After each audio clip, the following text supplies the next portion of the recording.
Hello folks, my name is Joshua Michael, and today I'm going to show you how to design your own vegetable garden. This vegetable garden is my project and is a little bigger than most would start out with. However, the process is the same no matter how big your vegetable garden is. So we're going to take it step by step. Come on. It's important to know your hardy zones before you plant a garden. If you look at the bottom of this video, go ahead and go to that link, and it'll take you to a website that'll talk about the hardiness zones in your area. It's also important to do your research. Go to the library and check out magazines, books, buy some magazines about gardening. Okay, so let's talk about picking a plot of land. First of all, my plot is about 15 feet by 10 feet, give or take, for my vegetable garden. And I have another one on the other side. And my herb garden is right to my left. You'll probably want to sit down with a piece of paper and a pencil and write out the vegetables that you'd like to grow in your garden. That'll give you an idea of the amount of space you're going to need. If you're going to have lots of vegetables and you're going to have a medium-sized garden, it's important to make sure that you allot for the space between rows.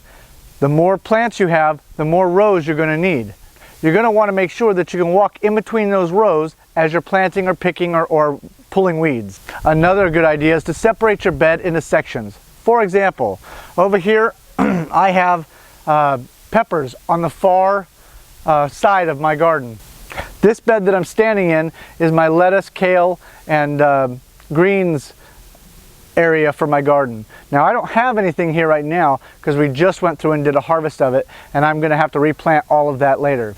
When planting a garden, you want to make sure that your garden gets plenty of sunlight. I like my gardens to face the morning rising sun, and then also in the evening to get a little more shade in the evening to cool down. I also water in the evening, so that's also been taken into account as well.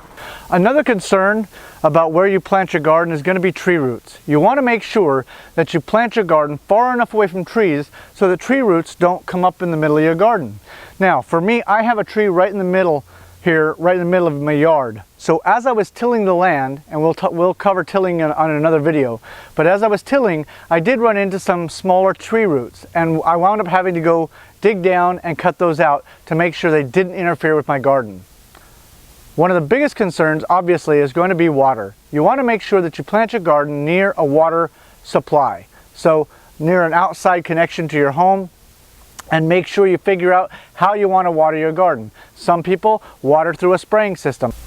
When I'm watering my garden, I like to use an irrigation system. And this is a slow drip system. I just got it at Walmart. They're about $7 a piece. But it's really nice because you can connect them together, and I can weave it through my entire garden and water the whole section of the garden all at the same time. The most important piece of advice I could probably leave you with is to sketch out your garden. To walk around the house and draw out where your house is.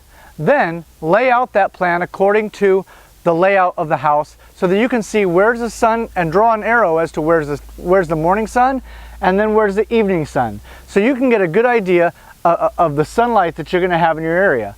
Also, take note of the trees you have in your yard and backyard, because that will also affect growing, as the shade will not allow for ample light to come and feed these plants. Thank you for watching Designing Your Garden. I'm your host, Joshua Michael. We'll see you next time.